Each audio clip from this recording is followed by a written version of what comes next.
Good afternoon, dear ladies and gentlemen, dear participants of our meeting, dear friends. I am sincerely welcoming you at the St. Petersburg Forum. And today, in this very representative audience, I would like to share with you our plans of reform in Russia and share with you my vision of the situation in the global economy. I would also like to say a few words about the just finished G20 meeting and share with you information about the way this work proceeded. This is the forum which is attended by the countries which account for about 90% of the global GDP. As to the common appraisal which sounded in the debate, the situation in the global economy is of a concern. And for those gathered here, I believe there is nothing unexpected in it. The disbalances as well as the debts are quite a lot in terms of what has been accumulated. And you know about the situation in the leading European countries. In Germany, it's 81%. In France, it's 86%. And in the United States, 104%, and even more than that in Japan. All of this together undermines the trust on the part of the businesses and creates the nervous sentiment amongst investors. Alongside with the deficit in finance and budget, unfortunately, we also see the shortage of resolute action. We see how many principal and obvious steps are stranded under the cold feet of the political party and lobbying contradictions because of the current political situations and the current political agendas in the leading global economies, and half measures only further exacerbate the situation. Risks are growing in Europe.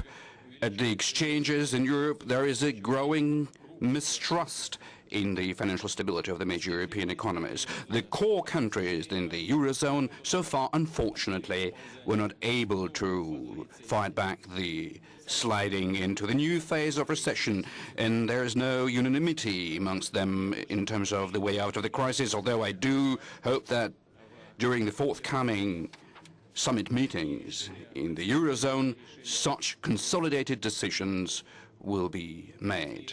The crisis as a phenomenon so far hasn't been localized, and it is quite logical that the manifestation of the slowdown in the business activity and the loss of dynamics are obviously seen amongst the leading economies. But at the same time, the results of the Greek elections, the choice of the Greek people, the resolute action in terms of the European Union and some of the leading European nations in terms of instilling financial discipline and eliminating the disbalances as their economies do make us cautiously optimistic.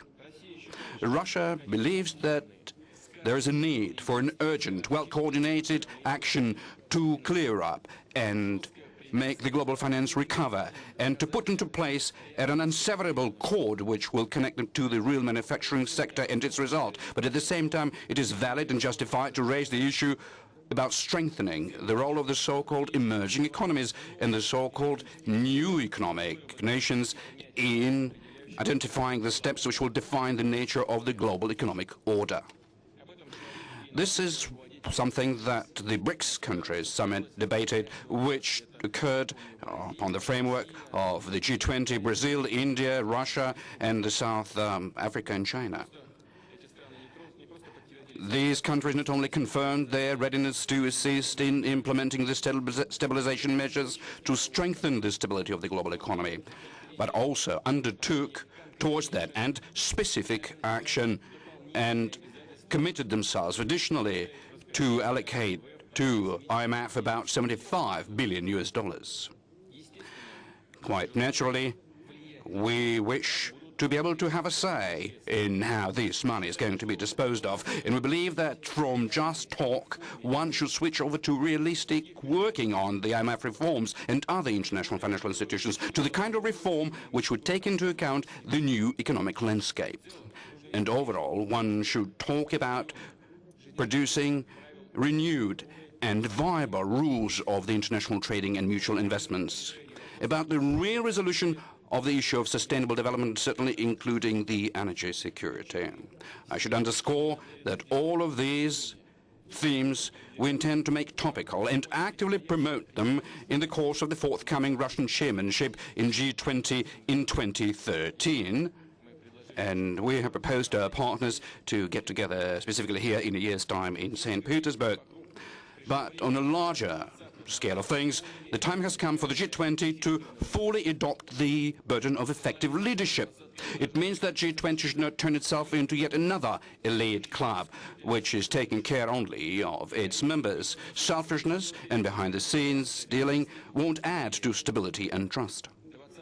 The G20 is called upon to become the kind of place where fair game rules are being worked out for the sake of the stable development of the whole of the global economy. The global nature of the world economy, when everybody depends upon each other, currently calls for the global nature of accountability, and in the first place, certainly in the case of the leading global economies. And that also goes for the countries which issue reserve currencies, but simply put, control the printing press, and as well as the nations who act as the main holders of the gold and currency reserves and consequently provide stability for the international financial system, and certainly the nations which have the biggest market capacity as well as the biggest natural resources, and consequently in many ways define the overall trend in the global growth. We not only have to act together and within the common policy framework, but also clearly see how the decisions made upon the national level will affect the global scale of things. Here I would like to note that Russia is guided specifically by this responsible approach. For example, despite all the well-known problems in the Eurozone, we hold a significant share of our international reserves, specifically in euro, and do not undertake any unilateral steps which may exacerbate an already difficult situation in the European currency. We are aware that in what the Eurozone leaders do today in many ways would define the well-being of the rest of the world, and therefore we shall support our European partners based upon the unity and commonness of our long-term objectives. Moreover, I believe that we together should learn lessons from the current situation in Europe and upon a global scale propose the kind of mechanisms which would prevent the repetition of similar situation in other regions of the world. So overall, an effective leadership, a responsible line of behavior today is in the first place realistic decisions and the kind of action which could win trust. This is a well-balanced fiscal policy, control over the sovereign debt, financial discipline. One should be able to tell the truth and take the responsibility. And unrelentless financial speculation and the petty populism on the part of the politicians are similarly dangerous. The bubbles or empty talk should not be allowed, neither in politics nor in economics. And finally, leadership is all about being able to find the fundamental way out of the global stability and stagnation, to propose and execute the long-term strategy of the development. Who does that first will definitely achieve a strategic advantage. The leaders who are not capable of achieving respective results won't be able to give their citizens the hope for a better future, for a good employment, and shall risk plunging their countries into the abyss of political and social instability and different sorts of conflicts. Therefore, a stable development today is the topical theme for a national agenda of every nation in the world. That is the foundation for global security, for a normal development of the whole system of international affairs. Dear ladies and gentlemen, here in Russia, we have produced a whole program of large-scale reforms which have received a very broad public support, and I believe that its implementation is the top priority in my office as the President of Russia. Now, which are our objectives? This is strengthening the natural competitive advantages that Russia has, the development of the new opportunities in the global economy. This is a stable development of the country. This is an effective government servicing the human being and the society, the law enforcement system and the judicial system, which enjoy an undoubted trust on the part of the people. And we hope that that will create new opportunities for individual development for the Russians. A new quality of life would improve and create the modern workplaces, would improve the system of education and healthcare, would help in resolving the housing problems. For the businesses, this is the best possible environment for investing, to run one's own business, to set up new companies and manufacturing sites, free and honest competition, and the open range for innovation, and specifically the principles of our economic policy, something that I wanted to say a few words about. Amongst other things, I believe it is proper to repeat some of the statements that have been made before, simply because today the businesses, investors, need to feel that the government is consistent and predictable by maintaining continuity and without revising the already stated objectives. Of course, everything that we're talking about is easy to say than do, and with this regard I would like to underscore yet again that of a particular priority there remains and was an ability to maintain macroeconomic stability. This kind of a policy enabled us to achieve certain results already. For example, inflation during the past 4 years has considerably went down. It is still quite high comparing ourselves to the developed economies. In Russia last year it was 6.1%, which is still a lot. But I would like to draw attention to the fact that during the 4 years in question, it went down more than twice. 4 years ago, inflation was here above 13%. Last year, like I said, 6.1%. And this is the minimal level in Russia during the past 20 years. And by the start of June this year, inflation was less than 4% in an annual term. The sovereign debt in Russia is the lowest one amongst the G80, G20 and the BRICS countries, and as of May 1st, 2012, it amounted to 9.2%. And at the same time, the external debt of Russia is just about 2.5%. I would similarly note that Russia is one of the 3 countries in G20 which runs a deficit-free budget. And this is something that I would mention yet again.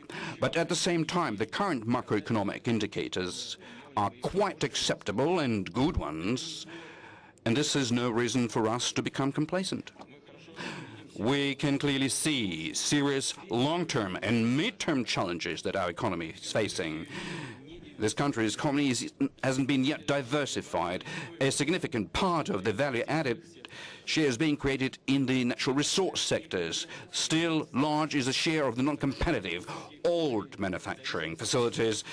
A high level of Russia's dependence upon the oil prices remains. We should reduce this dangerously high bar of non-oil and gas deficit. It's like I've just mentioned during the G20 meeting, is the Achilles' heel of this country's economy. In the time of high global volatility, such an economy is very vulnerable and can be susceptible to significant risks. That is why Russia requires not only a deficit-free budget, but the kind of a budget which has a sufficient tensile strength margin, which can be dependent not just upon the oil and gas revenues. It should be based upon non-resource revenues, and in the second place, from the sale of the hydrocarbons.